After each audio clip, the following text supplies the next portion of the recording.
This way, Miss Baldwin. At last, the presence of the master. Mr. Dickens is, and has been, very much engaged, Miss Baldwin. Miss Harriet Baldwin, Chief, who you remember has written so often. How do you do, Mr. Dickens? Well, thank you, Miss Baldwin. And how are you? You'll also remember, Chief, that you're committed in an hour or so. Now, don't fuss, Dolby, don't fuss. Miss Baldwin has been most persistent and deserves our consideration. Mr. Dickens, I can't believe that it's really you. Well, allow me to assure you that it is, my dear young lady. And please, forgive the delays imposed upon this interview by pressure of work, etc. Sit down, will you? Sit down. Will you take a glass of Madeira? Thank you, yes. And please don't apologize, Mr. Dickens. I know your feelings about the brashness and rudeness of us callow Americans. Oh, why do you say that? If this book should fall into the hands of any sensitive American who cannot bear to be told that the workings of the institution of his country is far from perfect, let him lay it down now, for I shall not please him. My dear young lady, I wrote American Notes in 1842. And before the close of that year sold 4 large editions, thus proving that we Americans enjoy a crack of the whip from a good rider. Indeed. If you'll forgive a rather personal observation, I wouldn't have thought you were quite of a reading age at that time. I'm 26, Mr. Dickens, and have read almost everything you've published. I intend to be a novelist, you see. Oh, I see. Well, how enchanting to know that one has the ear, a very delicate ear of youth. Tell me, Miss Baldwin, how can I assist you to achieve your ambition? Mr. Dickens, I have been attempting a most comprehensive study of your life and work, seeking to relate the one to the other in order to deduce the mechanics of creative writing. Oh, really? Well, that's quite a task, isn't it, for anyone so young, let alone myself? And no doubt you would add for one of my sex. Oh, no. No, I do not forget that you are an American lady. In any case, I would appreciate your help in certain areas. Well, is something wrong, Mr. Dickens? Oh, forgive me, Miss Baldwin. Of course. Certain areas of your life are... Really, Mr. Dickens, do I have something peculiar in my face? Your eyes. They are violet. Hardly. Oh, yes, they are. They are violet. Oh, forgive me, Miss Baldwin. For a moment, you reminded me of someone I knew many years ago. You look quite pale, Mr. Dickens. Are you well? Well enough.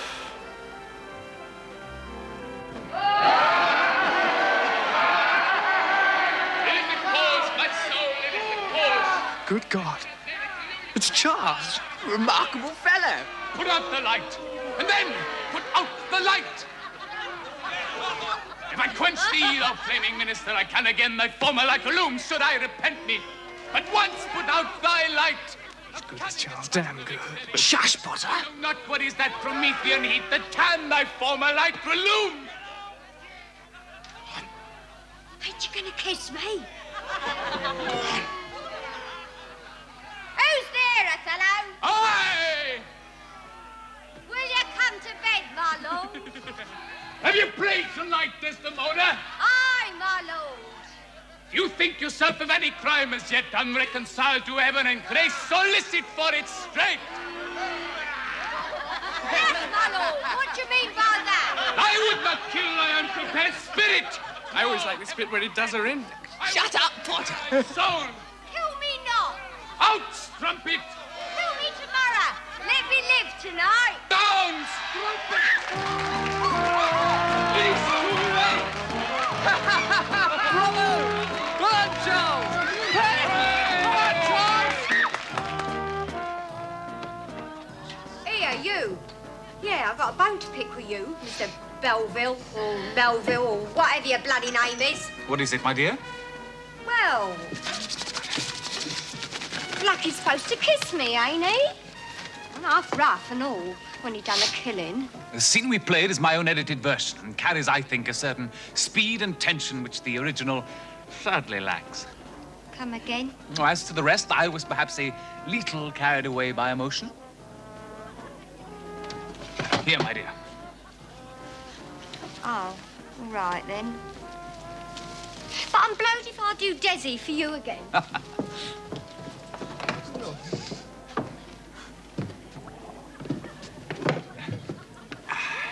Frightfully good, Charles, old boy. Excellent, old boy. First rate.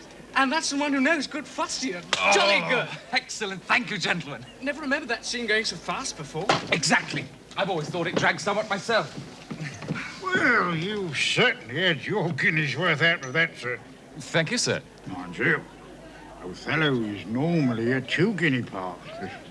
You had it for a bargain, Mr. Belville. Oh, well, in that case, sir, perhaps you'll join us at the bar and take a glass of something by way of dividend. Delighted. Collie, come on. Thank you, my dear. Best bar lady in town is our bet you. Well, your health, Mr. Belville. And yours, sir. Should you ever think of turning professional, be assured I'll use my best efforts in your behalf. Your health, sir. Thank you very much, sir, and yours. Very fine theatre, this, sir, of yours. It's very fine. I say, it's your Desdemona. Quite a pretty little thing, ain't she? Good night, dear Desdemona. Will you not put on your light again with a little cream of the valley? Watch out, old chap. Remember, I am affianced. All right, Collie, we'll protect your virtue. Only if you apologises for not kissing me. I've already explained, the young lady. You'll do better than that, won't you, Charles? You'll kiss her now. Watch out, Potter. Hold on, Jem. Maybe the gentlemen don't fancy me. She's a little public in here. Oh, want to go somewhere a bit more private then, What a grand do you? idea. Oh, look at the little darling. He's blushing. I never can resist a shy gentleman. Ah! Come here, big eyes.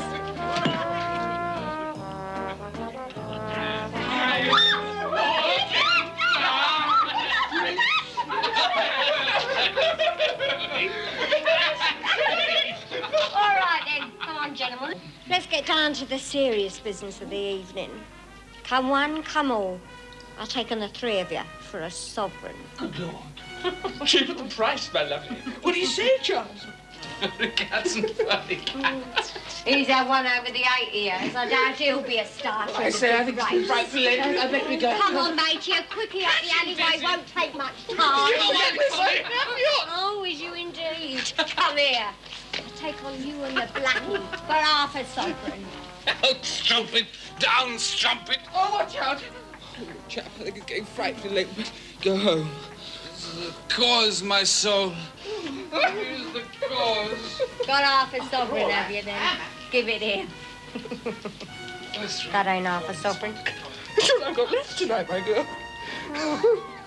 Here we go again.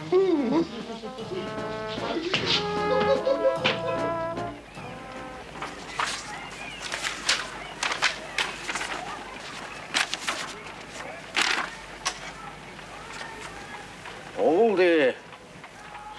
the something theatres in London, especially the lowest something, a centre for a little stage-struck something, each has an audience exclusively its own. Well, very interesting, no doubt, but that's not what we need. What do you need, Governor? Oh, Charles.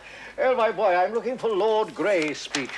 I seem to have got it a bit mixed up myself. I thought you might have got it on better. Shape of Lord Grey's head is a misery to me, sir. A fine old English gentleman, though, and I must get his speech done clean before we leave the house today. Steady on, Governor. Don't get everything into a mess, huh? I'll make a fair copy for you. Will you? Oh, there's a good boy, to be sure. And you'll get it right, Charles. Oh, do you know, all the old hacks in the press gallery agree there never was such a shorthand writer as you. I taught you well, I did, eh? Oh, a heavy night, was it? Fairly. Good fun, though, I expect. Fairly. Yes, well, what's your idea, Charles, for all these notes and things? God knows we have enough words to get down in the House of Commons without the millions more you seem to find. Sketches of London life, Governor. Oh, well, now, there is a market for these squibs, if you can find it. I believe I might, sir. Good lad. What? Just like me, eh? Something will turn up. And if it doesn't, well, God bless my soul. What better education is there, not to put too fine a point on it, than your streets of London, eh, my boy? Well, I'll leave you to work, Charles, but don't forget Lord Grey's speech. There's a good fellow. You shall have it, sir. Good. Good. What? You see, that'll give me valuable time to speak with a certain gentleman who is under a certain obligation to... Exactly. Yes, well, I'll see you anon, my boy, eh? Ain't you gonna kiss me, then? Oh.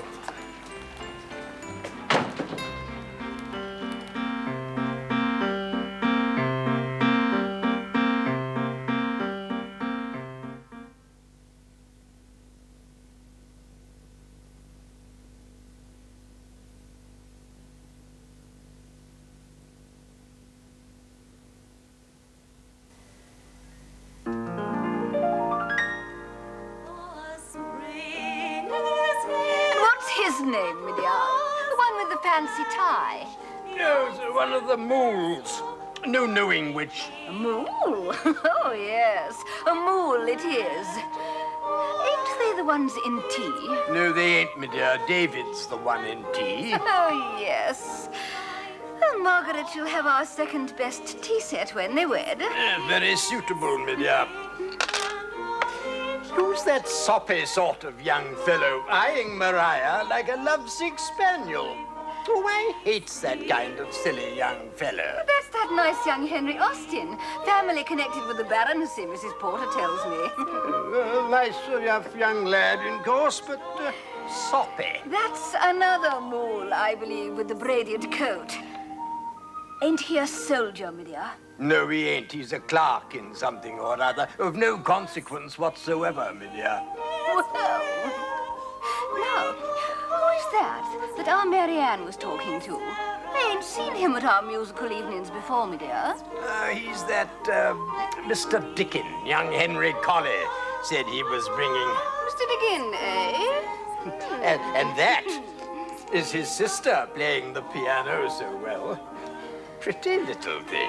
Yes, decidedly as gentlemanlike young man as I've seen in a long time. And what a beautifully made coat. Like Prince Leopold. Looks well enough set up, I suppose. Yes, what's he in, my dear? Bit of a dark horse, my dear. But something to do with the House of Lords, I believe. Oh, very interesting.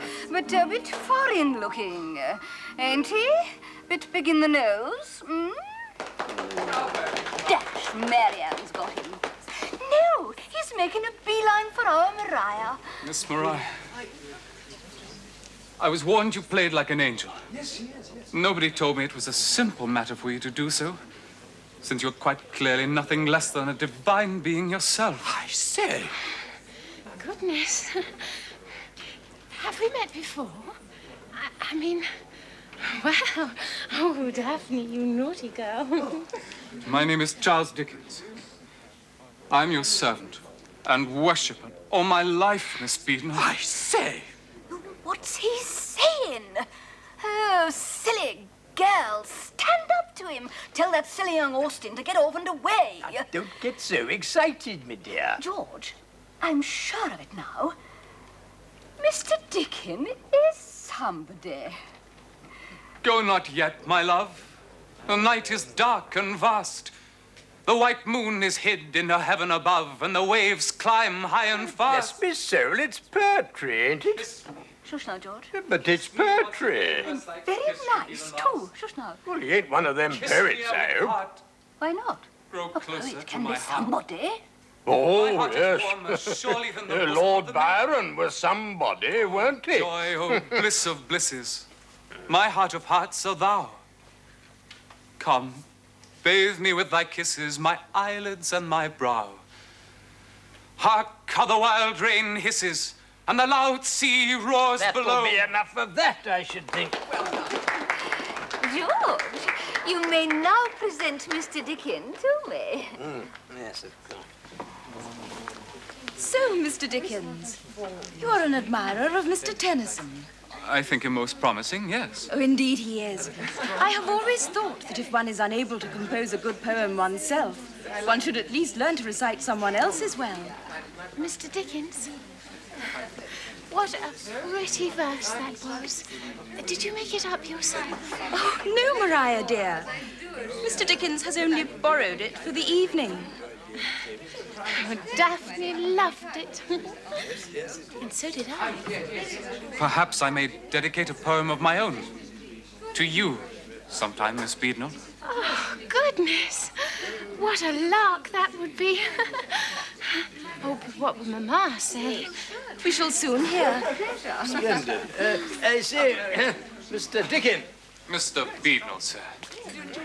Was such a charming evening, such a delightful house.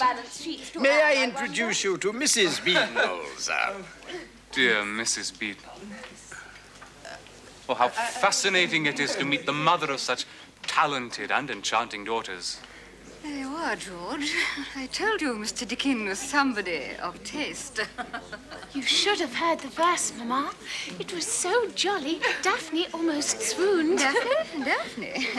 Mr. Dickens didn't visit here to entertain a dog. You adore Daphne, don't you, Mr. Dickens? Totally and utterly adore.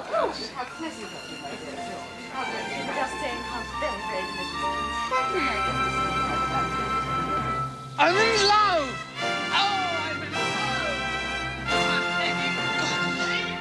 What the devil's got into the fellow? Angel. What the devil rhymes with angel? Well, how about change hair? Governor! Charles. Yes. I know angel's always been a difficult one, hasn't it? But as one of the best things they do is to change hell into heaven, well, modest enough offering, but you're more than welcome to it, if it suits. I'd no idea you had a poetic turn, Governor. What? Under the proper influence, all gentlemen of sensitivity have a touch of the poet about them. I understand you were in good company last evening. What did you hear? Well, I met young Henry Colley on my way to the house. Oh, Henry. Quite the main attraction of Mrs. George Beadnell's musical soiree, I believe. Bankers, I believe. Got a great slew of daughters, I believe. So now it's up to finding rhymes for Angel. Young Colley tells me the fruit punch drove you quite mad. Father, it isn't necessary. Father. You know, whenever you call me father in that bishopy sort of way, I know damn well I've touched you on the quick. Father, please don't. Well, I shall leave you to your rhymes, Angel. I don't suppose you'll be crying over Mr. O'Connell's speeches today? Father, please. In the matter of romantic rhyme, call on your governor anytime. Oh, Governor. My boy, shed no tears over either politicians or puppets. Neither of them is worth it, remember. Will you always remember that, sir? I shall, sir. Thank you, sir. Oh, Sir Giles. Now, Nicholas, too good pop supporter for Sir Giles and myself. Do I read you all right, Sir Giles? Well, I... Do sit down. I think a glass of water or even a tankard of water which is better. Whene'er I think of what might change hell into a heaven of something, I think of my angelic angel. Excellent. And as something violet eyes. Her eyes. Are they violet? I thought Henry looked very dignified. Henry always looks like that when he's put out. And he nearly always is put out. Oh, Daphne, you naughty girl, what do you do? You seemed quite taken with Mr. Dickens, Maria. Indeed? And which was he? You fibber, Maria, you know very well. Sometimes I might wish that Henry had just the teeniest bit more dash. If you ask me, Mr. Dickens has a touch more of that than is good for anyone. Miss Lee with a gentleman. Oh, Marianne. Look who I found, roaming on Lombard Street. Mr. Tennyson's great admirer. Ladies, I should never have presumed upon you for tea. Had Miss Lee not been so persuasive. Yes, I said it was a thirsty afternoon, and Mr. Dickens was instantly prepared to settle for tea with the Beadnells. It's delightful to see you again. So soon, Mr. Dickens. Rather. We've hardly had time to recover. They are. What? Violet. They are the purest, deepest violet in the world. You mean my eyes? Yes. People do say they're an unusual colour. Let us have tea immediately, before Mr. Dickens swoons with thirst.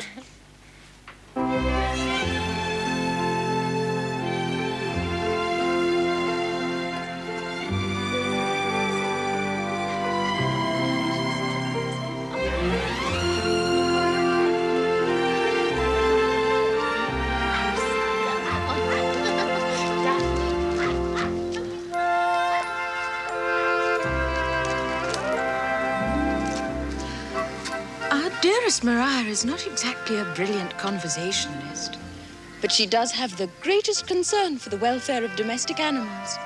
Strange. I would have thought, Mr. Dickens, that a man of your obvious mental powers would have regarded conversation as an important amenity.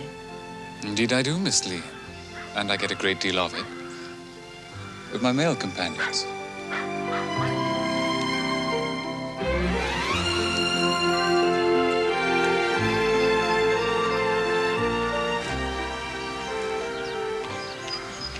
Will you give me hope, Miss Beadnell?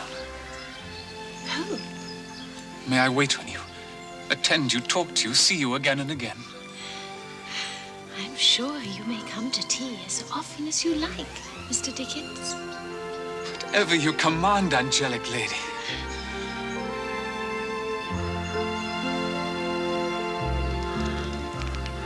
What doggy secrets are you three sharing, I wonder?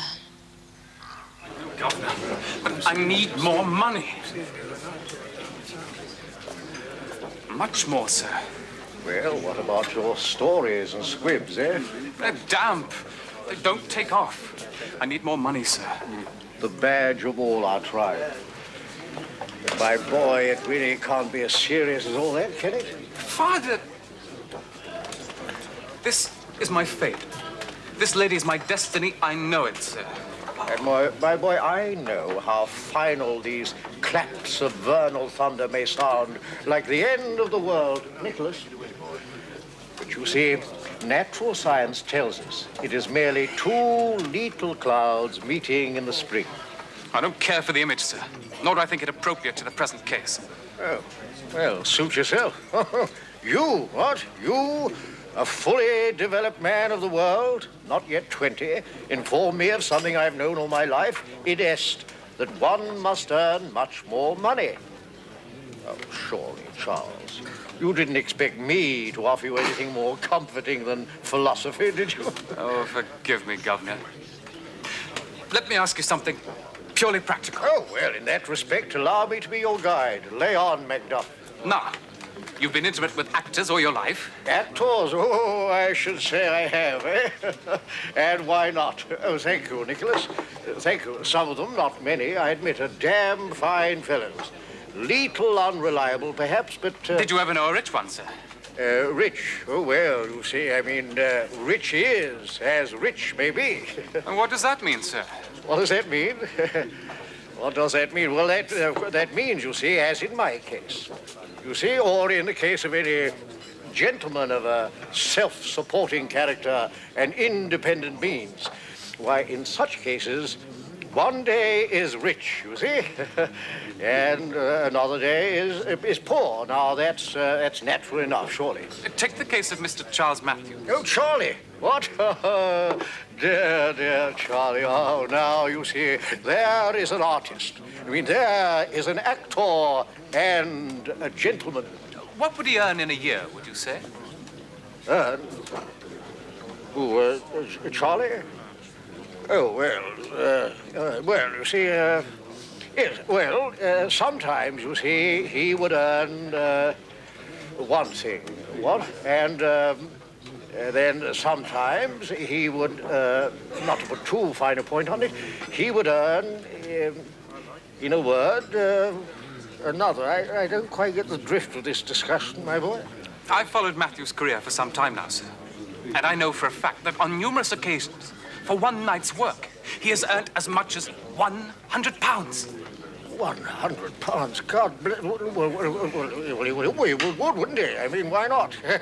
I mean, after all, what is it? What is that more than a few shillings ahead from the audience he lifts to a higher plane? You see, my boy, most actors die poor. Oh, damn dying, sir. I am planning my life. Good Lord. You don't think to become an actor, surely? Why not? I need fame, I need money, and I need them both quickly, sir. Now, what better way? And all for a pair of blue eyes. Violet. They are violet, sir.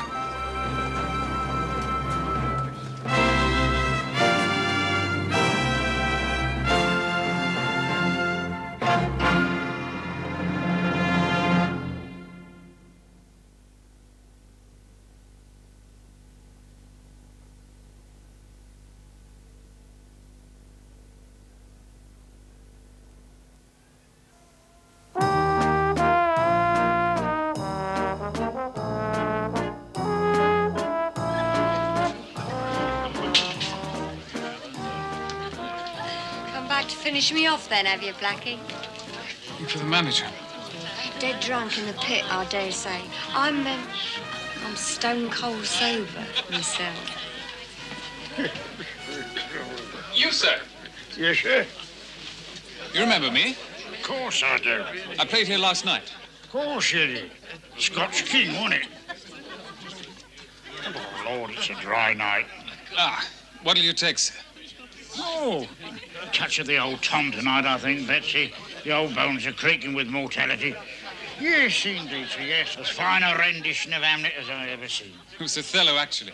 So it was. Well, your health, Mr. Belleville, and to many more such unforgettable performances.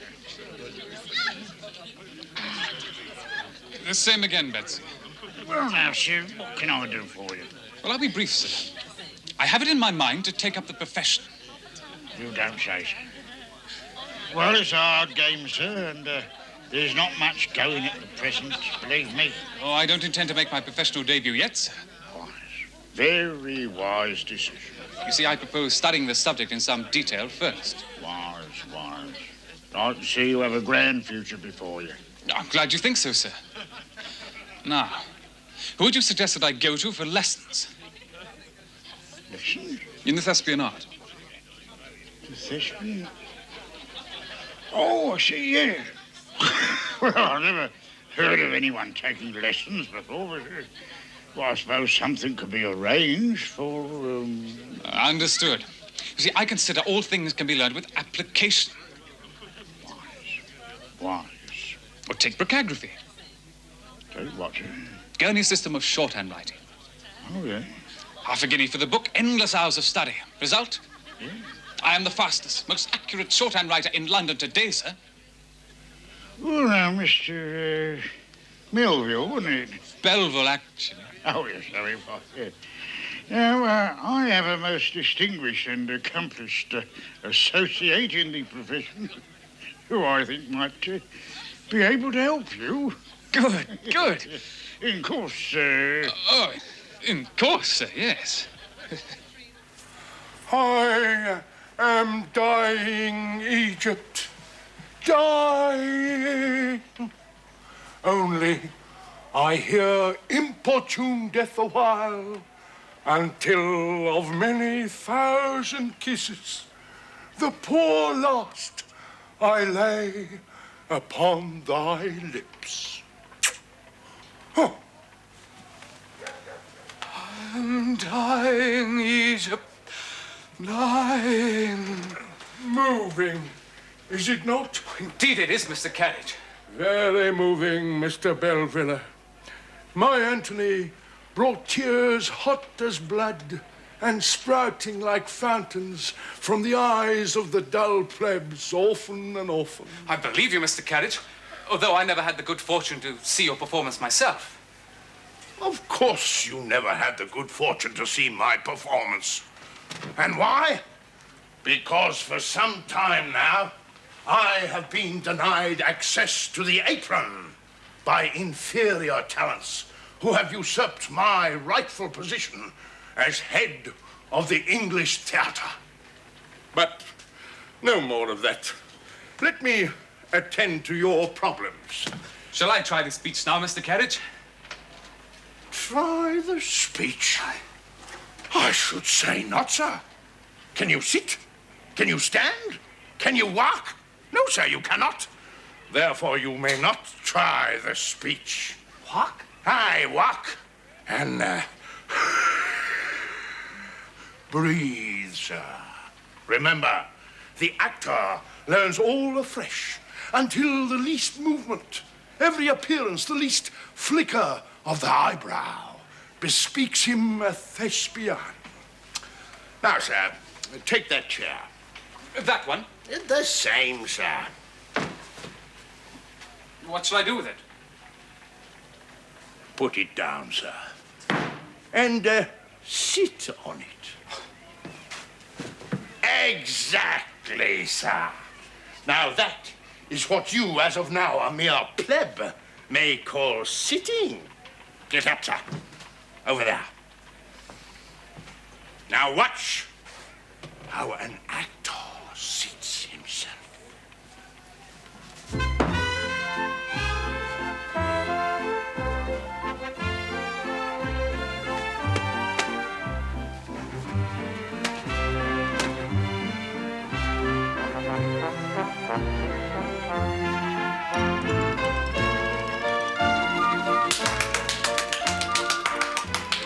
You observe the difference? Oh, indeed I do, Mr. Carriage. Then rehearse it.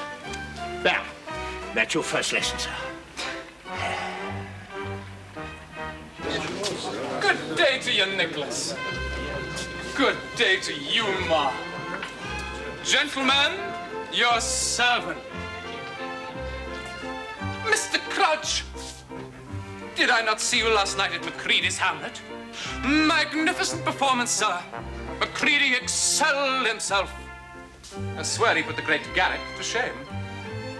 Governor!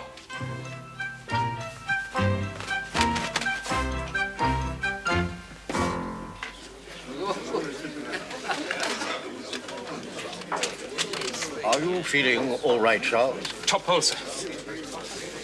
What did you think of it? Think of what? My entrance, sir. Your what? The way I sat down, for example. Oh, that. Well, to tell you the truth, I thought you were troubled with the piles. God! Oh, God, is it worse? Oh, God! Oh, God! God! Oh, God! God! First sick, then mad. This is the very disease of love. Poor Charlie. The thing about Charles is he does try so.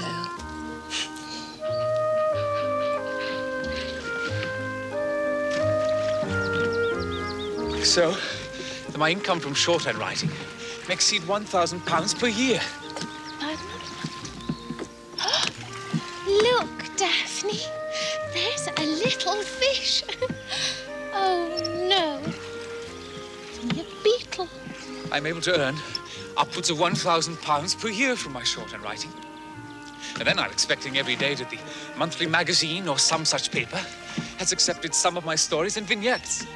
You what? Sketches. Painting as well, Charles. Oh, how clever you are. that's a duck. Now I shall tell you a secret, Mariah.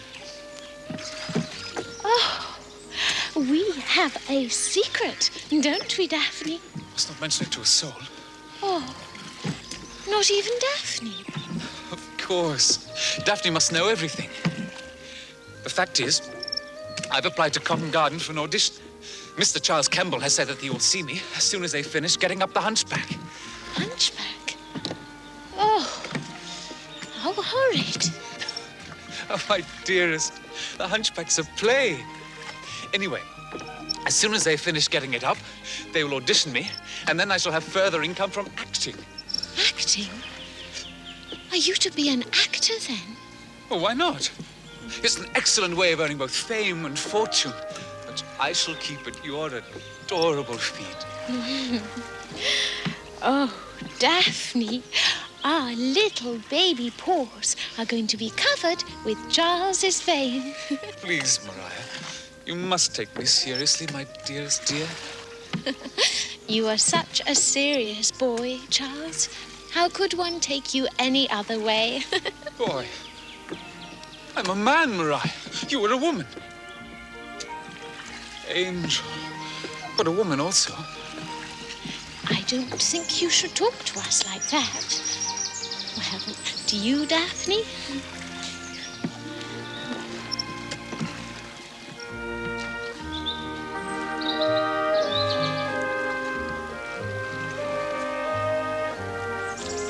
Silly moon face. James Grant of the Morning Advertiser said the other day to my father that I occupied the very highest rank. Well, not merely for accuracy in reporting, but for marvelous quickness in transcription. These are Mr. Grant's actual words. How wonderful. And what is he? Well, Mr. Grant? No, your father. Have Papa and he met? Not as yet. The fact is, my father's away a great deal on his business. Trade? Certainly not. Papa considers some trades pleasant and suitable. My father is a professional man of some standing. Oh, good. Well, don't you think he and Papa should meet sometime? Mariah, my dearest dear. I sometimes wonder if you understand me much better than I think. No, I'm far too silly to understand anything clever. But Daphne, now she understands, don't you, Daphne? Come on, you silly girl, what are you doing? Come on, don't tire yourself. I'm a little tired myself, Charles. Forgive me, my dearest angel. I've overwhelmed you with my boring career. But it has only been to show you how hard I'm working to deserve you. Now, Charles, you must not start again. Tell me, my dearest angel, Charles. Tell me that one day I may My hope... dearest Charles, don't let's spoil things. Give me hope. I beg you, my divine star. I would hate to think I had taken hope away from anyone as nice as you, Charles. That I may. You must ask Daphne. Well, I never do anything without her permission. Oh, Daphne, there you are, you silly girl. What have you got? Come on, Daphne. You and Charles seem to have more secrets than ever. Naughty Mariah. Can you keep one? Of course. How can you ask your best friend such a question? Well, then, I think Charles is about to pop. Oh, no. Yes. And this is where we sit around and drink and so on, while we wait for the division, don't you know? It's frightfully boring, but one must do one's duty, I suppose. They do all look rather boring. I would much rather be in the Hussars. I adore the cherry picker's uniform. Oh, so do I. But someone has to look after the constituency. Been in the family for years, you know. Oh, do let's go. I'm longing to hear Mr. O'Connell. Oh, surely not. I say, there's my rich uncle. I'd best give him good day. Oh, Lord. Who's that he's with? It's that drunken old crony of his. Oh, how very exciting. So this mutual friend, he tells me that the man responsible at the Lambeth elections is looking for poll clerks. What? Yes, quite so. And this mutual friend also tells me that this particular gentleman is beholden to you, Sir Giles, for his present post. Yes, it's him, all right. It's that sycophantic old sort of his, John Dickens. Dickens? Yes, he's some sort of reporter here, always on the tap, absolutely penniless. Been in prison, I believe. Disreputable Grub Street hack. Gives the old nuncle the odd puff for the odd drink, you know. Does he have a son? Odd question. How on earth would I know? Oh, yes. Now, I would say that Charles and myself would make an excellent pair of poll clerks, what? If the price were right. A guinea a day. Well, is that all they pay? Slavery. Dear Uncle Giles. Okay. Allow me to present Miss Marianne Lee, my uncle Sir Giles Witherspoon. Just showing Miss Lee the mysteries of the house, Uncle. Day to you, Mr. Dickens. John Dickens at your service, ma'am. Too much to hope, I suppose, that you are related to Mr. Charles Dickens. Oh, I should say I am, ma'am. You know my boy, do you? Oh, your son, is it? Yes, I should say it is. And as good a shorthand writer as there is in the house. Now, Sir Giles will bear me out there, won't you, Sir Giles? So delighted to have met you, Mr. Dickens, truly. Sir Giles. Sir? Come, Andrew. Day to you, Uncle, Mr. Dickens. Truly delighted. Oh, the pleasure is all mine, dear lady.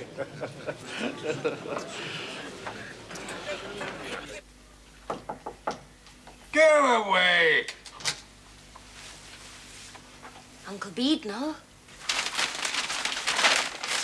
Marianne, you naughty little creature. I'd no idea you were in the house, my dear. Mr. Witherspoon kindly dropped me. Silly young ass. Then I shall pick you up. And what has my naughty little Marianne been doing with that silly young Witherspoon, eh? Mine is Uncle Sir Giles is comfortably off. He took me to the House of Commons. Oh, did So boring. Oh, Uncle Beadnell, you're squeezing my waist rather hard. They're no less than you deserve. Naughty little puss. Go into the house with a young man? Well, I never. We saw Sir Giles. Well, that was no treat. Bad-tempered old devil.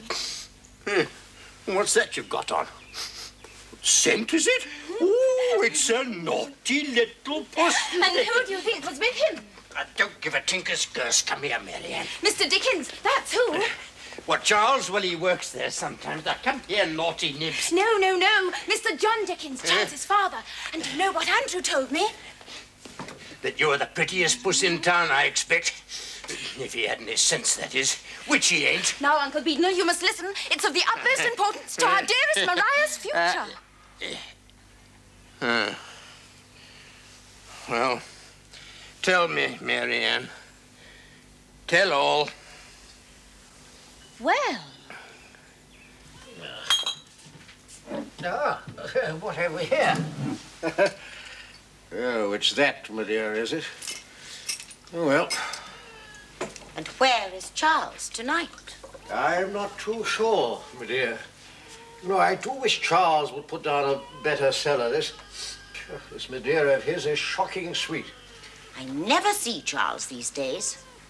Will you take a glass of this shocking stuff, my dear? I never see Charles. Well, he is a little busy, my dear. Will you take some? A teeny glass, perhaps. It isn't right that I never see Charles. Well, he is a man now, you know, my dear. With a man's job to do and a man's problems and so on. And who are these Beadnells? Beadnells? Now, what do you know of the Beadnells, my dear? Fanny talks of them. Oh. Is that where Charles spends all his time these days? Well, it had to come, you know, my dear. And the Beadnells is nice people, bankers and well-connected. And the girls, I believe, is a most exceptional collection. Aha.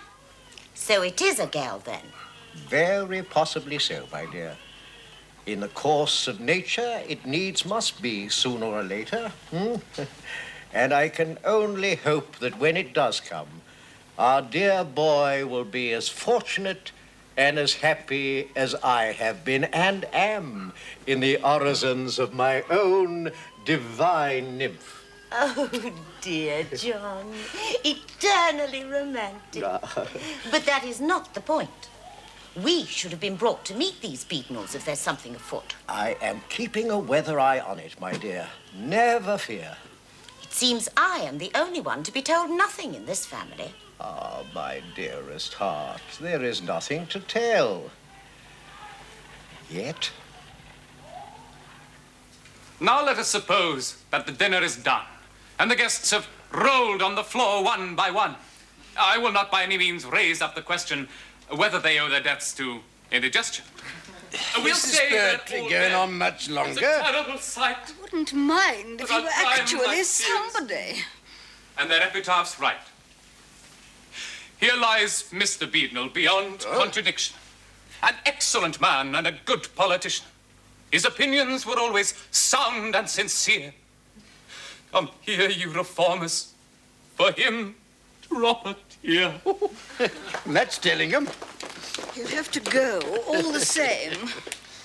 Here lies Mrs. Beadnell, whose conduct through life as a mother, a woman, a friend, a wife, I shall think, while I possess recollection, can best be summed up in one word. Perfection. Good poet. What a pity he ain't somebody. My dearest Charles, married into a bank. Oh, John. Well, no less than he deserves, my dear. No less than you deserve, my dear.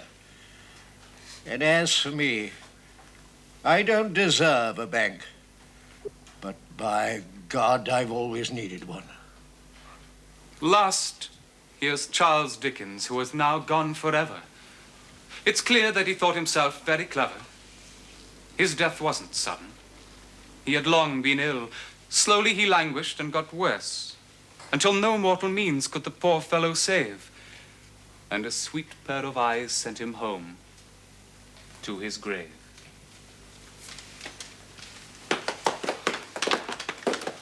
Don't tell me he's come to an end. He has. George, it's time Maria was finished off. How's that, my dear? She shall be finished off quickly and in Paris. And in Paris. And although I have no objection to Paris in itself... Paris, you say? Yes. Well, my dear young lady, you must visit Paris. I myself often visit that queen of cities. But I'm not certain that I want to marry him, though he is a kind man, and I know that he Marry? does... Well, of course, on the question of marriage, I mean, no one is an undoubted expert. But there can be no better career for delicate female creatures like yourself. Goodness, the time has simply flown, and I appear to have spent it entirely talking about myself. But then you're so easy to talk to, Mr. Dickens. Yes, it is the curse of writers. I beg your pardon? It is the secret genie that opens for writers the doors to tales as strange as yours and mine. I see. Yes. Through your eyes, Miss Baldwin, you must see with amazing clarity. Well, I'm not sure about that. Perhaps you would dine with me some night and share your vision? Well, there are so many things I would like to ask you. Then you shall ask, and I shall answer. Very well. When? Ah,